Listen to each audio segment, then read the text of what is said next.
Good morning. Kia ora. Am I pronouncing that correctly? Okay, just checking. Thank you. Yesterday we talked about a changing world for our kids and how we must prepare them for work, for learning, for citizenship, and for active and creative leisure. That's the problem, I think, that we need to solve. But then the question becomes, so what do we do? And I deflected a couple of questions to that effect yesterday, particularly one here about how do we talk to parents, because I really wanted to devote an entire session to the question and the challenge of changed leadership. But before I pontificate, I want to hear from you, because there's vastly more experience out there than we have up here. And so I want this to be a genuine sharing. So I'm going to invite you in the next few minutes at your tables, very quickly. Go around the tables or pair share in the back. One or two important things you've learned about being a successful, effective change leader. One or two important things you've learned. Number one, I'm going to ask you to report out on those just quickly. And then one or two important problems or challenges you've encountered. Okay? 5 minutes. 3 minutes for each question. That adds to 6, I know.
1 minute. 1 more minute, please. Finish up your conversations. And we have our mic runners ready for some quick popcorn answers.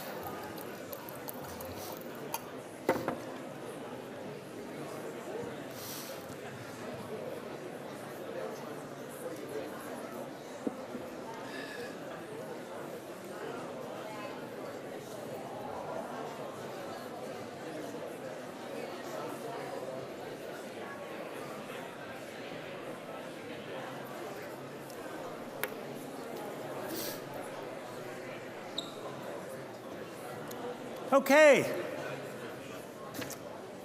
What do we have? One or two, real quick, raise your hands. 1 or 2 important things you've learned as a change leader. Things you heard at the table with which you think, you agree, and things that are important. 1 or 2 important things you've learned. Raise your hands, please. Where's the mics? They coming? There's a hand. Another hand here. Let's queue up. Sorry, I don't know how that happened.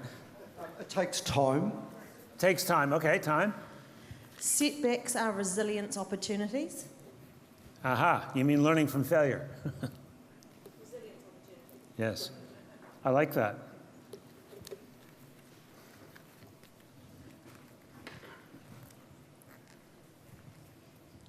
Our table was mentioning quick wins. Quick wins. Yeah, it's a sense of progress so people can see that change is happening. Yeah, but also the maxim that the easy way out usually leads straight back in.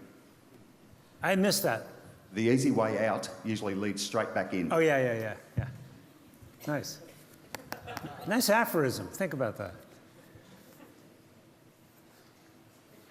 Other insights, things you've learned about effective change leadership. Right here, please. Oh, yeah. Here and then here.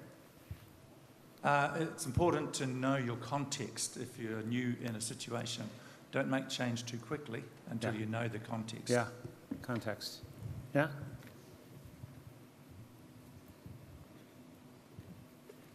It's important to listen and observe. To listen. Others? Yes, there's a hand here. Do we have another mic? We only have one mic? For 5,000 people? Oh, no. The importance of being clear about any reasons for... Clear about reasons. Oof, yeah. Shoo-wee. Time and people. Time and Simplifying it, time and people. Yeah.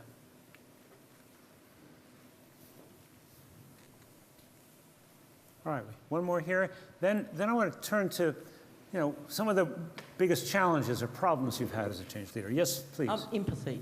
Sorry? Empathy. Empathy. Impetus.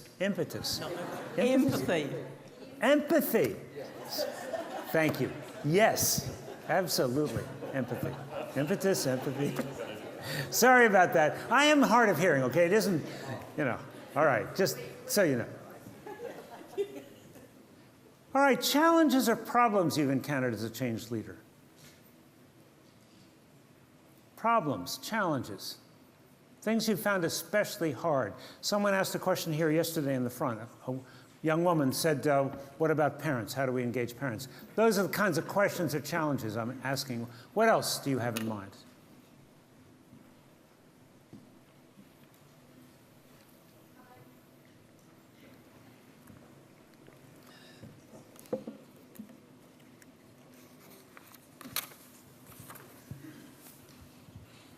I think my biggest challenge is not leading change, trying to get other people to lead change. Trying to get other people to lead change. Very interesting.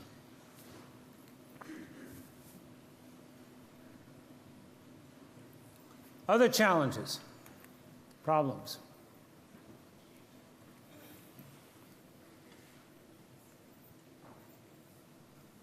So you got it all figured out, right? No questions, no challenges, no problem. Amazing. I don't have to give this talk. It's done. How to shift the laggards. I missed that. I'm sorry. How do we shift the laggards? What's that last word? Laggards. Oh, the laggard. Shifting the laggard with empathy, of course, or impetus, depending.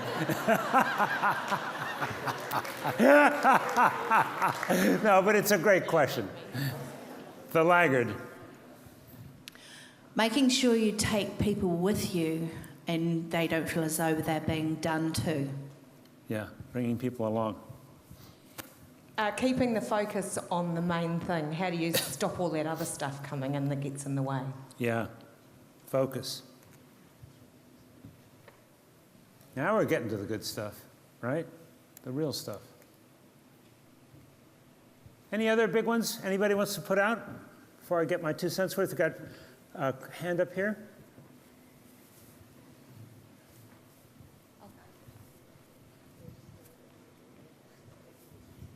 I think one of the biggest challenges is that you keep the momentum and don't default.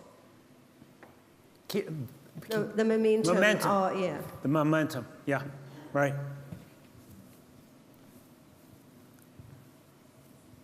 I think one of the challenges is the impetus to implement change. People expect change when you take over a school or start at a new school. And it's that slower is faster. But how long can you wait? How long can you afford to wait? Mm-hmm. Any other big ones you want to put out? Got a hand here? Excuse me. Kia ora. The time it takes for change to have an impact on student learning. Yeah. Some people expect a lot too fast. Yeah, yeah. Expectations. Managing expectations, very hard. All right, we have a last one here. Just engaging hearts and minds so that the change is sustainable and people believe in it. That's great. All right, let me take a little bit of time to share some things I've learned, some of which I've learned the hard way. I was a miserable principal. Miserable. Failure. I'm serious. I took the job much too young, age of 33, with no primary experience. I came straight from a secondary classroom to a primary school, K-8 school, primary intermediate school. And I made lots of mistakes, and I've just finished writing a memoir about them, as a matter of fact. So you'll have to stay tuned for that. But what those mistakes taught me above anything else was to really try to understand how I could have been more successful. So many years later, fast forward, I'm in my doctorate at Harvard studying how schools change. And that's what I wrote a dissertation on. I studied 3 schools, secondary schools, in the process of change over a year and a half. Wrote my first book called, in fact, How Schools Change. Then years after that, I became involved with the Gates Foundation very, very early on when they first began making grants in education, before they started really screwing things up. That's another longer conversation. But we very quickly realized, as we kind of scanned the horizon, that if you're in business and you're having a problem, you can call up any number of consulting firms, Deloitte, McKinsey, any number of them. But if you're in education and you got a problem, who do you call? There isn't anybody. Yeah, right. Yeah. Hello, anybody there? Yeah, they don't give you that phone number in the training, do they? So we began a center at Harvard called the Change Leadership Group. And we spent a decade studying effective change leadership, as well as working with teams of change leaders from a wide variety of schools all over the country. And we wrote a book together about it called Change Leadership. It's still around, it's still available, and much of what I will talk about today draws from that book, not the later books from which I drew yesterday's talks, Creating Innovators and the Global Achievement Gap. So, with due apologies to Stephen Covey, sort of adapted his idea, the 7 habits of highly successful people or something, 7 habits of effective change leaders. The first thing I came to understand is that we have a misconception of what effective leadership really is and does. And that's fueled by expectations. The expectation is if you're a leader, you got more answers than somebody who's a mere follower, right? That's why they made you a leader. You have more answers. Problem is, in education, we're afflicted with a disease I call answeritis. And so the idea that we as leaders should have more answers than other people, I think, does everybody a serious disservice. And worse than that, what I have seen over and over again is reform du jour, fad of the month, right? When I was a teacher, oh, it was always somebody getting up there in September with some hot new idea, you know, and then talking to teachers, they say, please don't let my principal go to another conference because she's going to come back with 10 new ideas.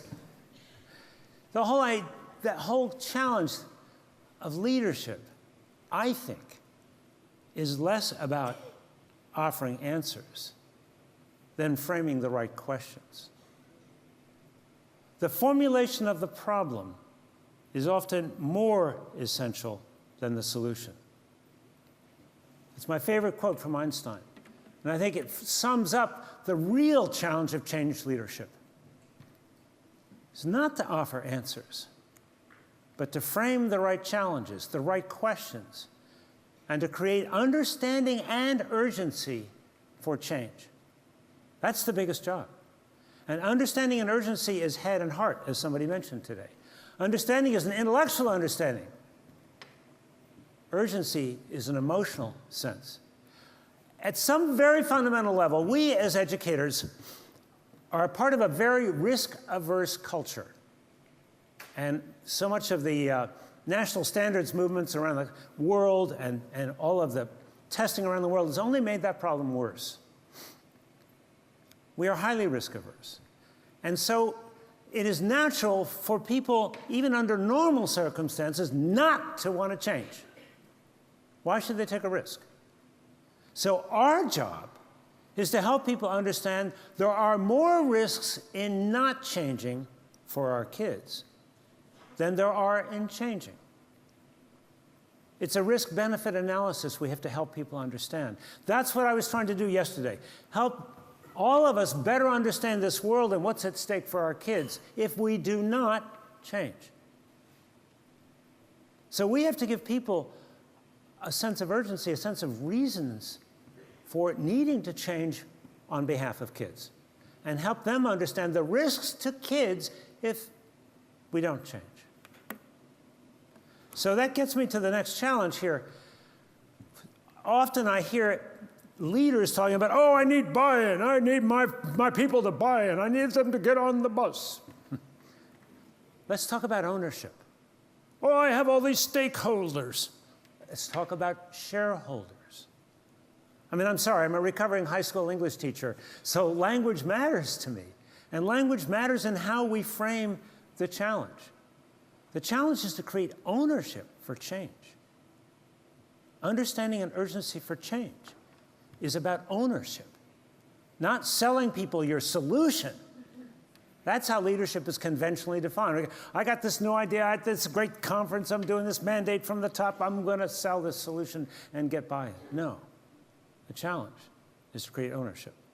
And we do that, I think, by asking the right questions and providing the right evidence. So much in education we talk about being data-driven, not evidence-based. What's the difference? Data is all about numbers. Numbers are cold. Numbers are important. But they don't create urgency for change. Data does not create the heart in the change process. That's different. So we need it. We need the data. We need data about dropout rates. We need data about employment rates. We need data about attainment rates. Absolutely important. Far more important than test score data, by the way, are the real data from kids' lives. How many go on to succeed in secondary? How many in post-secondary? What are the attainment data? What about the employment data? But that data has to be supplemented with qualitative evidence, listening to voices. So one of the things that I've done in many, many places where I've worked to help facilitate a change process is lead focus groups with students and or focus groups with recent graduates and videotape them with permission, of course. But when you start asking a student, what are the strengths of our school? They list them in a focus group context, 10 or 12 kids. What are things that need improving, having to do with learning? So we discount lunch, right? What are the things that need improving related to learning? What are one or two things that could be changed that would make the greatest difference in your life as a learner? What is good teaching? Students will describe what is a good teacher. Then you give them a math question. Then you say, of all of the academic teachers you've had here in the last X years, 3, whatever, how many, without naming names, very, very important, this is not a game of gotcha. You ask students, how many were good teachers by your own criteria, which I just wrote down on the board, from you? A good school, you might get 50%. It's shocking. But that's evidence for the heart when you play it back to parents and teachers. That's what I'm talking about when I'm suggesting evidence. Asking recent graduates, even better. I know one principal of a primary school who would do an exit interview with every single one of his leaving sixth graders, asking those questions more personally at the end of his or her experience in 5, 6 years of the school. So we need to help people understand the real experience of kids.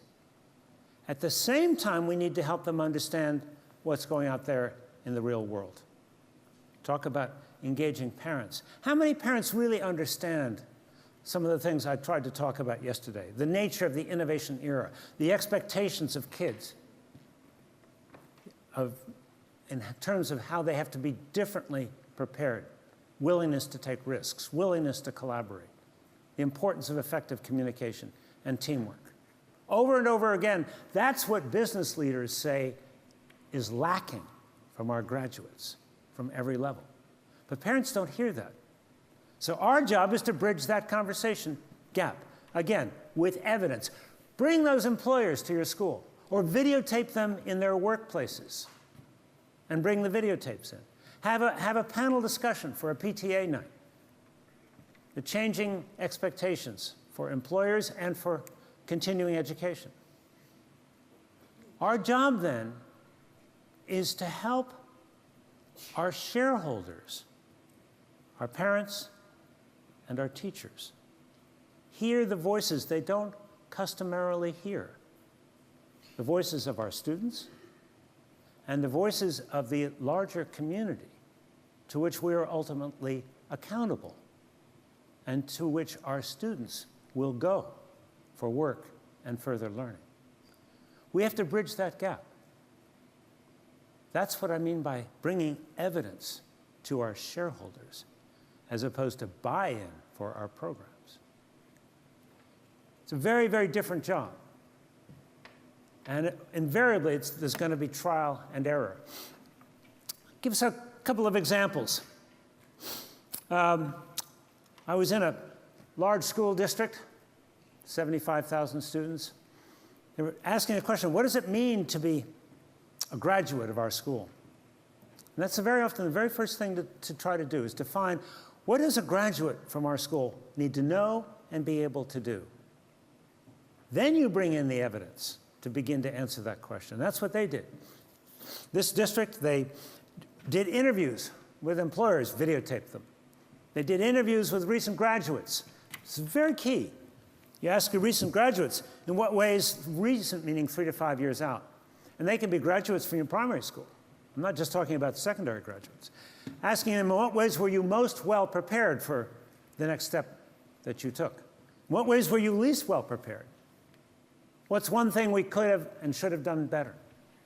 What would be your advice to teachers if you were to go back? What would be your advice to parents if you were to go back? Not your parents, the parents. And again, you videotape that conversation and you bring it back. You don't bring a summary back, you bring back the tape. And again, you're problematizing as opposed to answering the question. You're framing the challenge with the nature of the evidence that you bring for people's consideration.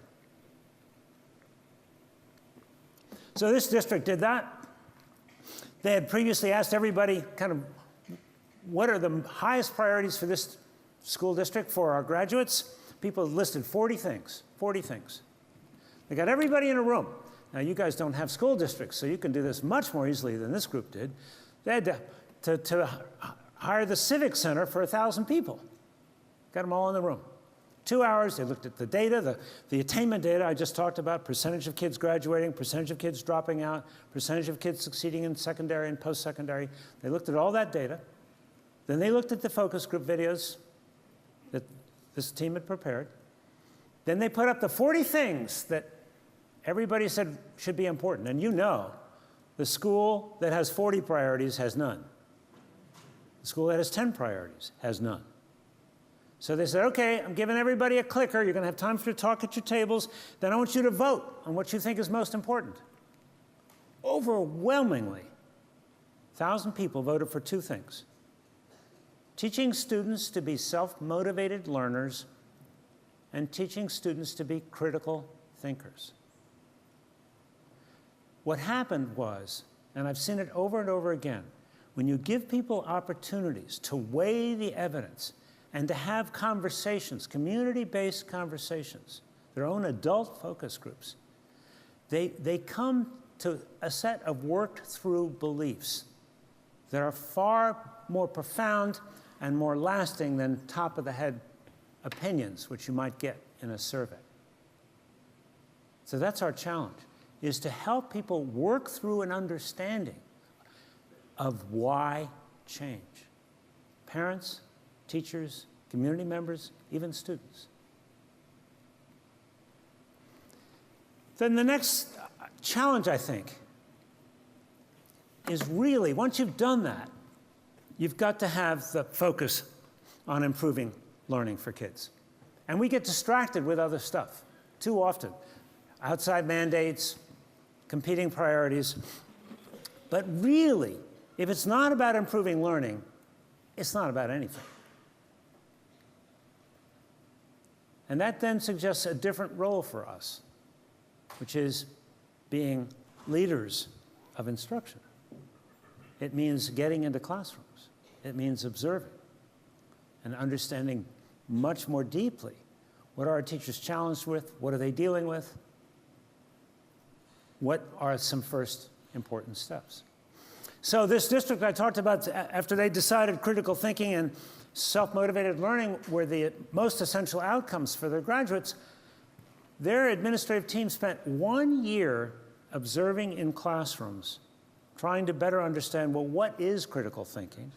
What does it look like in classrooms when it's being done well? What is the evidence in student work?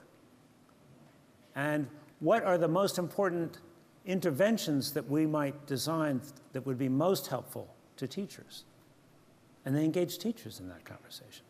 Another, on a small scale, secondary principal I knew, brand new to the school, spent most of her time out observing classes. Quick in and out. What some people call learning walks, or opportunities to really better understand the learning that goes on in your classroom. Just 3 to 5 minutes in and out of a classroom. And she was looking for patterns. She was not looking to evaluate individual teachers. She was looking for patterns. And she, lo and behold, saw a very clear pattern across many, many of her classes. The quality of questions being asked by teachers and the quickness of the responses from students. Most of the questions being asked were, guess what's on the teacher's mind kinds of questions. Questions that the teacher already knew the answer to. And the answers were always from the kids in the front, right? First one to raise his or her hand, gets called on, boom, on to the next guess what's on my mind question. That was the pattern she saw. And this is not about blame. This is not about gotcha. This is not about evaluating individual teachers. This is simply understanding the cultural patterns of learning and teaching that dominate. So she played this information back to teachers without blame. She said, I'm observing a couple of things here. I'm observing that, most of us are asking kind of guess what's on my mind questions, true, false questions, factual answer questions. And we're not really giving many kids opportunities to kind of think about the questions before we move on. They didn't disagree with that. They kind of knew that. So she then engaged in the development of workshops, peer learning, to better understand what does a good question look like? What does a sort of factual recall, guess what's on my mind question look like? What's the difference between an open-ended and a closed question? And then she went back to that good old-fashioned thing we talked about yesterday called wait time, right? How long do you wait before you call on somebody? Or maybe you don't wait for a hand to go up. You call on somebody in the back who's been quiet for part of the period. They have the opportunity to pass, of course, meaning to say, I'm not sure, I don't know. So she just engaged in this intensive kind of conversation, professional conversation about quality of questions. Then she went back and started observing again. Because it's one thing to design an intervention over a period of time, but how do you know if it's working? Well, the only way she could know is she went back and started observing the same classes. And lo and behold, she saw some significant changes in the kinds of interactions she saw in classrooms. Now, to do that, she had to take a risk. And this is where it gets hard, isn't it? How would she know that improving the quality of questions being asked and the amount of time that kids have to think about those questions would lead to better learning? You have to have a theory of change. Her theory of change is that critical thinking begins with asking really good questions. And a teacher has to model that for students to learn that. And critical thinking and communication are the two most important skills that are being demanded in any domain in the 21st century. So implied in what I just talked about was the idea of not asking teachers to solve this problem by themselves. A superintendent friend of mine once said, isolation is the enemy of innovation. Isolation is the enemy of improvement. And that's ultimately one of the biggest reasons for risk aversion in our culture. It's because we work alone all day, every day. Most of us. There are exceptions. And working alone, we don't get feedback. Working alone, we don't have a way to test an idea out with somebody. So the vehicle for change, once you've created the problem, once you've raised the questions and the issues, you create a sense of urgency, you have to create communities of practice. You have to create time for teams of educators to work and talk together. And that's very hard. I know that. Logistically, it's really hard. How do you carve that time out? Where does it come from? You start later in the school day? I don't know. You've got, maybe that's something you talk to your peers here about. How do you make time, an hour a week, for communities of practice, peers solving problems of practice? There's a wonderful book by Stigler and Hybert called The Teaching Gap. Highly recommend it. They studied math instruction in 3 countries, US, Germany, and Japan, and discovered the Japanese students were many, many years ahead of comparably aged students in other countries. Tried to figure out why, and they found it. In Japan, teachers work together to identify a learning problem in math, say how to teach multiplication. They sit down and they work together to jointly design a new sequence of lessons. then they watch each other teach those lessons and continuously improve and refine them. That's an example of how a community of practice improves instruction through peer supervision and peer leadership. We talk a lot about evaluation. We spend, I think, an inordinate amount of time on formal evaluations in classrooms. I really, in most places, do not see that they do a darn bit of good. Maybe they weed out the worst 5%. Could have been done probably more easily by other means. We don't talk enough about improving lessons. And here's the distinction. If you are evaluating me as a teacher, I feel you're evaluating my worth as a human being, my very essence. Do I want to be evaluated like that? Heck no. But now ask me a different question. Ask me if I've ever taught a perfect lesson. How many of you have ever taught a perfect lesson? None of us. We know that. How many of you might like feedback, non-judgmental, just some feedback on a lesson? And in turn, I'll give you an opportunity to give me feedback on my lesson. Lesson study, as the Japanese developed it, and as I'm describing it, is a far more effective engine for improving instruction than formal evaluation, in my experience. Not to say, of course you have to do formal evaluation. I know that. That's not the point. But don't assume or pretend that those kinds of more formal checklist-style evaluations are likely to improve lessons. It's lesson study that the Japanese developed. That's the methodology. You can Google it. It's lesson study that we need in every school. Communities of practice working together to solve problems of practice, which generates a completely different kind of accountability. You know, we talk about top-down accountability, which is always one way. Top-down, buy-in, mandate. There's another, and that generates compliance. Generates compliance from kids. Teachers say, do it because I told you to. Compliance is the minimum. Generates compliance from teachers. Yeah, all right, whatever. Generates compliance from schools. Doesn't generate change. It's a necessary form of accountability, but it's minimal and not a generator of real change. What is what I call face-to-face reciprocal relational accountability. We're a team. We're in this together. We've got this problem we have to solve together. And we're going to have to collectively get better together. And we're going to have to make our teaching and our learning much more transparent. That high-tech high school you saw in the video yesterday, guess what? First of all, every class is team taught for a reason. Can't hide bad teaching.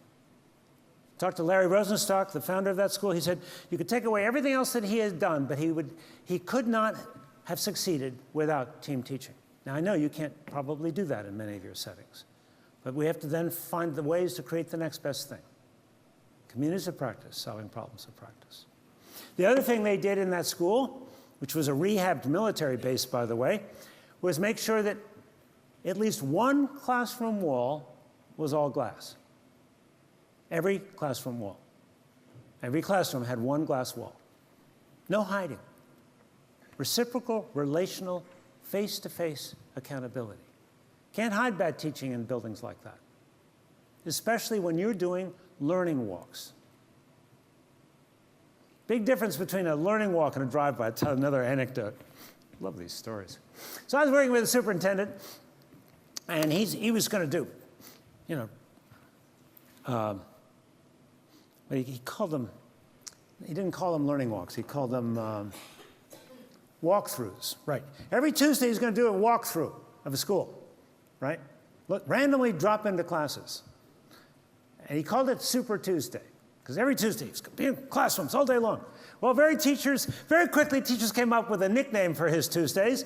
It wasn't super at all. They called it Snooper Tuesdays. And I said, you got a problem. And I picked this up and reported back to him. So he agreed he had a problem. I said, why don't you just change what you tell folks you're looking for and ask them to invite you. Say you want to see evidence of interesting, innovative, and different approaches to learning. And you'd like to be invited to come to classrooms on Tuesdays to look for that. And when you find it, you're going to write about it and describe it in your newsletter. Totally changed the nature of the conversation. He got so many invitations to come in, he had to expand his Tuesdays into Wednesday. Nice problem to have. So there's a lot of talk about walkthroughs. Teachers hear that and think drive-bys.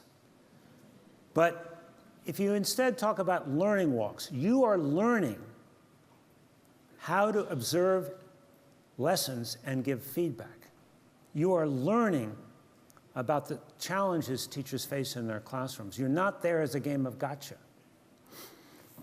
And the value of a learning walk is multiplied 10x if you don't do it by yourself. Tell another story. I worked with 3 primary principals in Hawaii, four primary principals over a period of 3 days. And I began the workshop with a videotape of a lesson. Asked them, was this a good lesson? Don't evaluate the teacher. I'm not asking that question. Was it a good lesson? Give it a grade. We, of course, don't normally do that. Grade range was A to F among these 4 teachers. No agreement. They're working in the same kind of small geographic area with the same kids. No agreement about what was a good lesson. So we talked. But, well, how do you look for goodness in a lesson? What do you look for? I'm going to come to that in a moment. But I'm more describing now the nature of the process. So we agreed on some criteria, and it's not a long checklist. Basically decided to look for rigor and relevance. Talk more about that in a moment. But I said, all right, when you go into a classroom, you can spend 3, 4, 5 minutes observing, just on a scale of 1 to 4. How much rigor? How much engagement? It wasn't relevance, it was engagement. How much engagement do you see? And quickly make notes of evidence. So the 4 principals did this together for 2.5 days. And we would spend as much time debriefing the lessons we had just seen together as we had spent actually observing lessons. So a couple hours debriefing the 6 or 8 lessons we'd seen. Because the idea was to get what researchers call inter-rater reliability. You know what I mean? Consistency. Do we see the same things? Because I can tell you over and over again, I've worked with administrators from the same building who have radically different views of the lesson they just saw. Totally different. Well, how are you going to improve learning in that school if you don't agree on what good learning looks like? So these principals spent 2.5 days doing this. And their differences went from here to here to here to here in 2.5 days. 2.5 days spent merely looking at lessons together with a common criteria and then talking about them. So to me, the moral of the story is do learning walks, but if you can possibly do them with a colleague, do them together. Done this in other schools where teachers kind of got wind of what was going on and say, just, you know, I've never had a chance to observe my colleagues. Please, can I go on a learning walk? I don't know what other people are doing around here. I have no clue. So we set up learning walks for teachers, just to know what's going on, just to have a chance to observe others.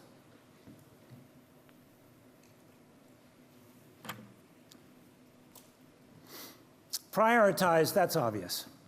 I said it already. The principal or the school that has 10 priorities has none. And that's maybe one of the worst things that government does to us, isn't it? We'll come back to that question in a moment. Prioritize. District 2 in New York City, and I know this will generate a kind of a bad taste here because your national government did this to you. But at the local level, this district said, you know, if kids can't read, they can't do science, they can't do math, they can't do anything. So we're going to focus for the next period of time as a school, as a district or group of schools, on how do we improve reading instruction? How do we improve our lessons in reading? I brought in coaches, I think from Australia or New Zealand, I'm not sure. I brought in literacy coaches. And they worked over and over a period of several years on how to improve reading lessons. They went from the very bottom of a sort of number of districts to the very top in 2 years. Having then developed the confidence and the competence, they then turned to math. Now, I'm not saying this is what you should do, and I realize the national government may have said some version of this that was a serious failure because it implied that nothing else was important. But you know, if you have reading across the curriculum, you have it in the arts. It's not to say that you diminish other subjects, and they didn't. But it is to say reading does come first, after all. So prioritization is crucial. And that, obviously, as someone already said, sticking to that priority. Focus and finish. Don't have a new priority every year. That doesn't work. Focus and finish. Incent innovation. Well, when you went from Snooper Tuesday to Super Tuesday, in a sense, that principal, that superintendent, was incenting innovation. He was saying, invite me to lessons where you're trying something new and different. I'm curious to see them. So you can do the same. But you can also, after you've sort of helped your communities understand this changing world and what it's going to demand of kids in terms of new skills, you can say, all right, I'm going to have a little pot of money. Probably won't be much, but it's going to be my innovation fund. And I'm going to invite teams of teachers to apply, maybe to create an interdisciplinary curriculum, maybe to create evening exhibitions of mastery, like the one you saw in the video, or digital portfolios as a new form of assessment. But you want to incent innovation, which invariably means you're giving teachers permission to do trial and error. You're giving them a safety net when you're incenting innovation. You're not expecting it to be perfect. But here's the deal. I mean, teachers say this to me all the time. You know, I'm afraid of trying something new because I'm afraid I will fail. Well, we talked about that yesterday. You create a system of failure in schools, and that's all people can think about. But if you have a community of practice who has done its research, a team of teachers, not an individual, a team of teachers who's done its research, then you can't fail. You may not be perfect the first time out, but what we already have is a failure, you see, in our current system. So you're talking about making serious, disciplined efforts to improve on what we already have. And if it's research-based, meaning you really looked at the evidence, and it's team-based, meaning you vetted your ideas with a team, it's not ever going to be a failure. Let's get the F word out of schools. It's paralyzing. Paralyzing for adults, paralyzing for kids. Don't allow the F word to be used in your schools, because it will kill innovation. It will kill curiosity. Folks, I've got 10 minutes left. There's another whole conversation I really need to have with you. I wanted to give you a lot of time to talk about this and sort of answer questions, but I just learned this morning that I'm going to be meeting with the Minister of Education this afternoon and several deputy ministers. I need your help. I have no idea. They're going to expect me to be very, pontificate and tell them what they should do. You know what they should do. I don't. All right, folks, you got 3 minutes at your tables to talk about this and give me advice. And hurry up. You have a lot of time. I mean it. I'm serious. What should I tell them?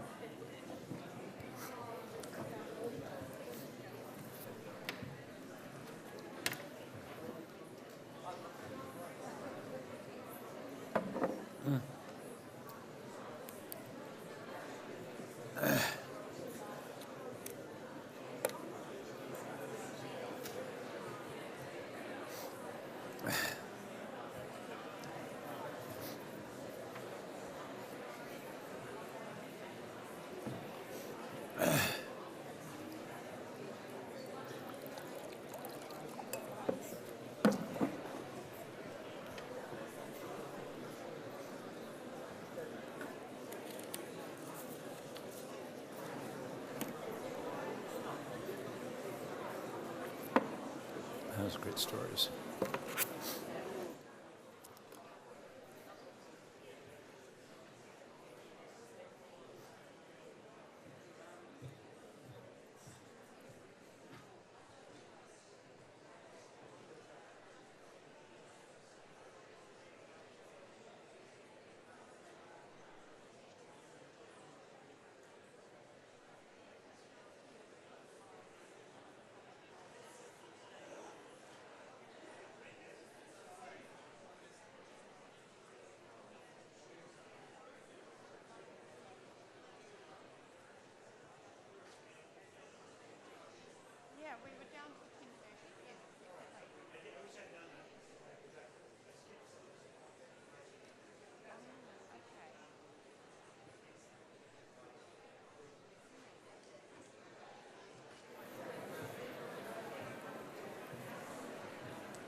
Well, I guess everybody's ready. All right, let me tell you what I've already just heard. I was called over to a couple of tables, and the first thing I heard is that you are time poor. That you may indeed have more structures that enable degrees of collaboration among teachers, but you have no collaborative planning time during the school day. Huge, huge issue. Deborah Meyer, one of the most innovative principals I've ever known, working in a very, very poor district in Harlem in New York, said, all right, I'm going to send kids out of the building half a day to do community service or work-based internships. They were older kids. She could do that. That half day, she thought, was a little bit of a throwaway. It was a 2-for-1. She got kids so engaged in their community-based learning that she saw enormous changes, and she gave teachers a half a day of planning time. That's how we have to get creative. I don't know. I don't have the answers. I don't. You do. But I agree that's the right question. And I will say it to the ministries. Second thing I heard today is that you're being evaluated on acceleration of priority learners. Do I have that right? And that the problem is that the definition of what is improvement in a priority learner is so limiting, you're not really being able to attend to other things that matter, that make a difference in kids' lives and well-being, like the arts or like exercise. Correct? Do I have that problem right? See, I've got to check here. If I don't have it right. So, give you a little data point here. It's kind of fun. I tweet out interesting articles or research when I find them. Dr. Tony Wagner, if you're interested. I found one yesterday. Newest research around exercise and brain function. Brand new piece of research out yesterday. Even 10 minutes of very small amounts of exercise significantly improve brain function immediately afterwards. Immediately. Now, Finland has known this for 35 years because they have 15 minutes of recess after every hour of class. Interesting, isn't it? So this is the kind of thing we don't even think about or know about in terms of acceleration of priority learners. Give them more recess. It's counterintuitive. But I get the point. All right, so I got 2 biggies here. I need some more. What else? Higher priorities of things. Please raise your hands. The mic will come to you. Other biggies that I need to know. Hi, Tony. My name's Fiona, and I'm the president of the International Confederation of Principals. So I see a lot of different things around the world, a bit like you do. And one of the things, and you just mentioned Finland, but one of the things that I see and what takes a lot of courage for governments is the re-imaging of teachers and leaders and schools as places that are positive rather than always reaching the headlines as negative. Yeah. Because the majority of our business is positive, and it is only a fraction that is negative, although that might take up all our time on a given day.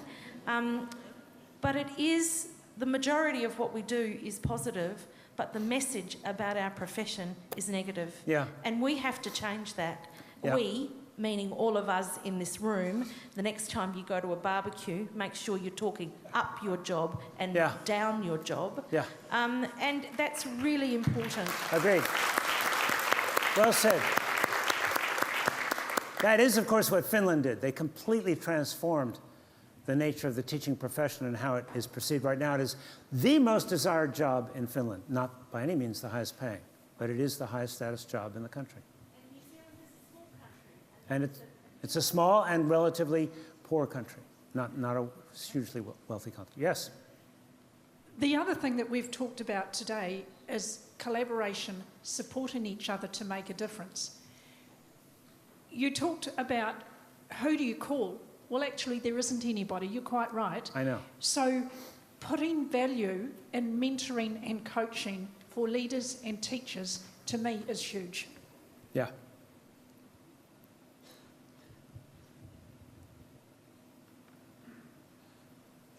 Yep, makes complete sense. Let me get back to the re-imaging of teaching for a minute. Forgive me because I'm ignorant, but teachers get tenure here, is that right? No. Do most of your teachers have tenure? No? Some.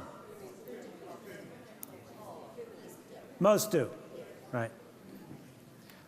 frankly, I'll be very honest with you. I'm a big fan of unions. I was a member of my union when I was a teacher. I have high regard for union leadership, but I'm worried that our protection of our tenure system is part of our problem. Who else in the world has tenure? Who else has a job for life? That's how outsiders see us. And when they hear us objecting to accountability measures, and again, I'm the biggest critic of the current accountability measures being used, but when the public hears that, they may hear us saying, we don't want to be accountable. So I have a suggestion. I recommend you get some buttons printed up. And it simply says, hold me accountable for what matters most. You want to be held accountable because you're professionals, but you want to be held accountable for the right things. That's what I just heard at this table. Not whether or not there's been a 1% improvement in a certain test in a given year, but whether or not your kids are leaving your school ready for the next level as whole children. So that's the conversation we need to have. That's the barbecue conversation. Get people asking, what does that button mean? What would a better kind of accountability look like? That's what our professional associations need to advocate, a better assessment and accountability system. Across the world, I see that. Yes, please. Kia ora, Tony. We talked about alignment and the importance of the same message from the Minister, the Ministry, Aero and school, so that parents and the wider community are hearing those same messages from everybody. Now, give me an example of a problem of misalignment today, please. I think it's more what it has been. I think we're certainly heading in that right direction, but all the things that we're talking about at this conference in terms of creativity and innovation, that everybody's valuing that. Got it. I mean, it's really having a countrywide priority, isn't it? As opposed to 20 or 50 competing priorities. Each sub-ministry or minister having a different priority. Yeah, completely agree. Yes, please. Oh, hi, Tony. Thinking about that evidence, not just data, so at that national level, the ministry being courageous in thinking about evidence of effective practice in schools, not just about achievement data. Yeah. You know, in many countries, they have folks that do, teams that do school visits as a part of their accountability system. They're talking to kids, they're talking to parents, they're visiting classes. They're not just looking at a data point. They're looking at the culture of a school. Do you have that? But they're looking at the data when they're in the school, not at the school. Okay. Kia ora, Tony. Whetu here. In a number of documents I've seen over the last few months, cabinet papers, etc., the Minister talks about our young people need to be creative, adaptable, flexible, resilient, te mea. He missed an opportunity the other day. He didn't actually focus on creativity, and I'm wondering if you could remind him about that. So what did he miss again? Tell me what he did and what he should have done. One more time, please. Okay, I spoke, he responded. There was some stuff around what's happening with our industrial stuff. He's talking about all the great things they've done. They've taken away national standards, charter schools, and so on and so on. But within the cabinet paper on the workforce strategy, it's clearly right in there. We need adaptable, creative, resilient, help me Linda, flexible, young people, young learners, lifelong learners, innovation. He missed an opportunity the other day. I guess he's got a lot on it at the moment, so it'd be great for you to remind him about creativity. Thank you. Yep. So again, it's one thing to write a nice, pretty sounding document. It's another thing to make it come to life. And when you make it come to life, it's what you always talk about. It's not just one of 10 or 20 talking points. That's really your point, isn't it? What is it that truly matters here? What's important? That's the conversation. Yes, please.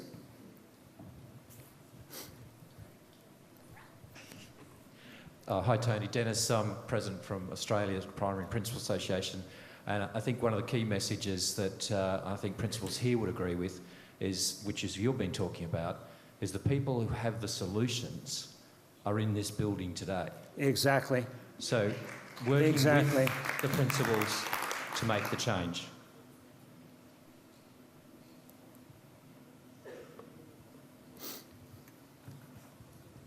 G'day, Tony. Perry Rush. Where are you? Hastings into me. There you are. System performance has under national standards been measured by those standardised measures, and I think we're on the cusp of hopefully entering a new age. I think the question around how student achievement and system performance can be measured with complex and diverse measures of student achievement is really critical. We'd love our ministry to get that shift.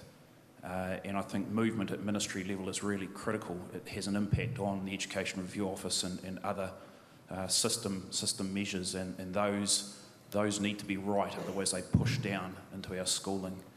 So that's a really critical conversation. So the question is, what are the right measures?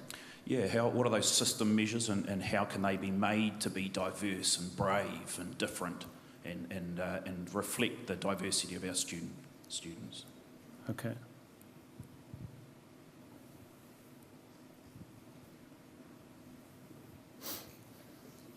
The challenge I see everywhere, all over the world, is that we're measuring what's easy to measure, not necessarily what's truly important. I mean, it's that simple. We're relying on computers and tests to measure things that are comparatively easy to measure. But they don't necessarily tell you. There is recent research. You know, we've been at this in the United States for 25 years. I'm not kidding. No Child Left Behind started a little after the year 2000, this year. And the most recent research is that there's absolutely no correlation between higher test scores and attainment later in life. Zero. That low test scores don't predict low attainment in life, and that high test scores don't predict higher attainment in life. And this is a really tough pill for these education reformers who've been at this for 2 decades to swallow. But that's the latest research. And that's no surprise. You know that. We know that. We've seen kids, you're looking at one of them, who had lousy test scores, but managed to kind of eke out a reasonable attainment in life. We know lots of kids like that, lots of adults like that. So that's really what we're talking about. Stop measuring what's easy to measure. Start talking about what's important. And the other thing, let's talk about poverty, guys. When we talk about kids, what was the term used that I was given a minute ago? It was so clear. The priority learners. Kids from poverty is what we're talking about. We don't want to talk about poverty. Why? We think teachers are to blame? We think teachers are going to fix poverty? That's where the real neck comes, the chop comes down on our necks. They're telling us we got to fix the problem. Kids are growing up in poverty. I'm not saying that's an excuse. Don't misunderstand me. Not for 1 second should that ever be used as an excuse. But I'm saying ameliorating poverty has to be one of the solutions. It's not just our problem to solve. And then when we say, hold me accountable for what matters most, we need to include that. Let's all be accountable. It's a community problem. It's a country, national problem. It is not just an education problem. Poverty and low achievement rates tend to go hand in hand across the world. But we don't want to talk about that in most countries. I think we got a couple minutes left. Are there important lessons that I've not yet heard? Did you? Yeah, we talk a lot about learner agency, student agency. I think the government need to give teachers and leaders agency and allow us to do our job and get their hands off and stop meddling so much. Yeah. Yeah.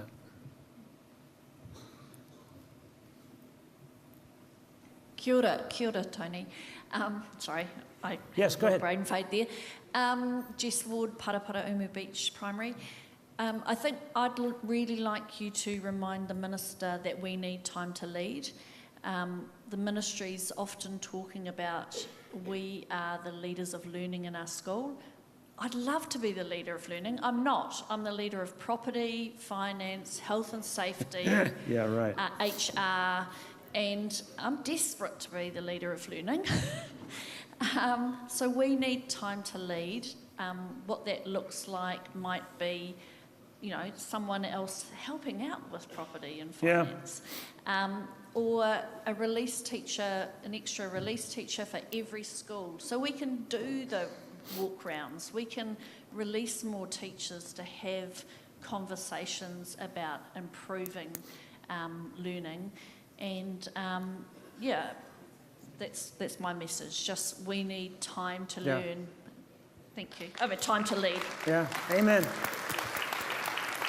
I know some schools that have experimented with putting business managers in offices with principals to solve exactly that problem. Right. All right, we've got one more here. Kia ora, Tony.